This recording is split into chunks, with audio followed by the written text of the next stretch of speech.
We're changing culture at this conference, and that's important because people go away from that and they'll become those ambassadors, whether that's in their own workplace or in the type of work research or the conversations that they're having going forward.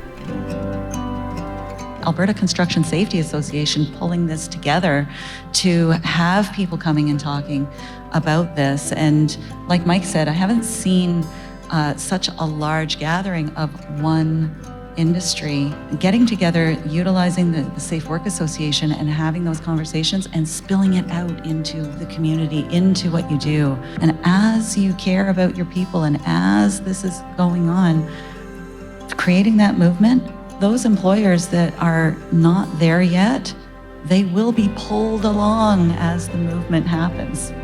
All of us have a voice. You don't have to be a CEO. I started as a laborer and I had a voice. We have to advocate for our industry and for people, for all people, to be safe and work safe. That's our obligation. Aligned with our vision for a construction industry where safety is foundational to everything we build, our conference focuses on the reality that creating a safety culture is more than just a compliance checklist.